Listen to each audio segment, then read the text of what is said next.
படிக்கும் ஆர்வத்தை தூண்டும் அலாரமாய் உங்கள் செவிகளுக்கு விக்னேஷின் அன்பு வணக்கங்கள்.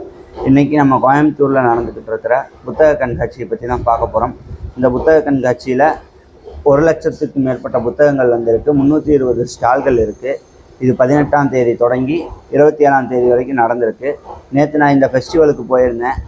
பட்ஜெட் கம்மினுங்காட்டி சின்ன சின்ன புக்ஸ் தான் அதிகமாக வாங்கினேன். இன்றைக்கி என்னென்ன புக்ஸ் வாங்கணும் அப்படிங்கிறத பற்றி தான் இந்த காணொலியில் பார்க்க போகிறோம். வாங்க காணொலிக்குள்ளே போகலாம். நேற்று எஸ் ராமகிருஷ்ணன் அவர்களை பார்த்தேன். அது எனக்கு ரொம்பவும் ப்ரைடான ஒரு மூமெண்ட்டாக இருந்தது. அவர் எழுதின புத்தகங்கள் 2 புத்தகங்கள் அவருடைய கையொப்பத்தோடு வாங்கியிருக்கேன். அது எனக்கு ரொம்ப சந்தோஷம். இன்றைக்கி பார்க்க போகிற முதல் புத்தகம் வந்து எலியின் பாஸ்போர்ட். இது அவர் சைனோடு வாங்கியிருந்தேன். பேரன்புடன் எஸ் ராமகிருஷ்ணன் அப்படின்னு எழுதியிருக்காரு. அதுக்கடுத்தது அவருடைய இன்னொரு புத்தகம் புத்தனாவது சுலபம். இந்த புத்தகம் ஒரு 3 புத்தகங்கள் சொல்லணும். இது ரொம்ப ஸ்பெஷலான 3 புத்தகங்கள். இந்த 3 புத்தகங்களும் ஒரே பப்ளிஷிங் இருந்து வாங்கினேன். இந்த 3 புத்தகங்களுக்கு ஒரு ஒற்றுமை என்னென்னா ஒரே பப்ளிஷிங் இது பண்ணியிருக்காங்க. திருநங்கையர் ப்ரெஸ் அப்படிங்கிற பப்ளிஷிங் தான் இது பண்ணியிருக்காங்க. 2 கவிதை தொகுப்புகள். திருநங்கையர்களை பற்றியான கவிதைகள் வந்து பெரிதாகவும் வந்ததில்லை, பெரிதாகவும் பார்க்கப்பட்டதில்லை. ஏன்னா அவர்கள் படக்கூடிய கஷ்டங்கள் வந்து இங்கே யாருக்குமே அது தெரியறதில்லை. திருநங்கையர்கள் அளவுக்கு கூட திருநம்பிகளுக்கு ஒரு அவேர்னஸ் நம்ம சொசைட்டி இல்லை.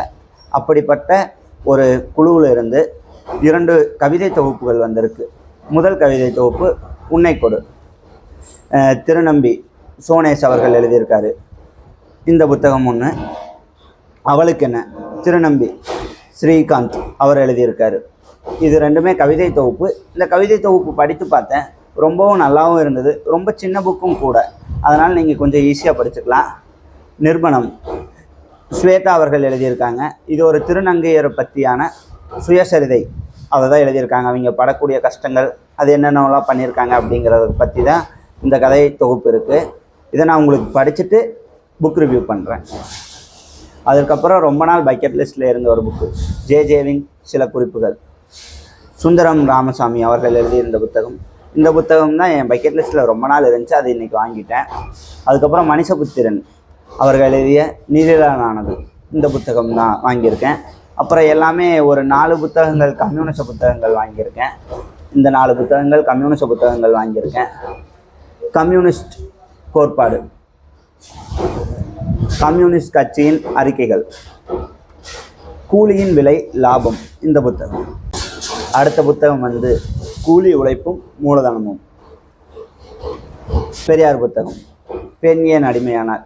இது அதோடைய ஒரு சின்ன குறிப்பான ஒரு புத்தகம். இவ்வளோ தான் வாங்கியிருக்கேன்.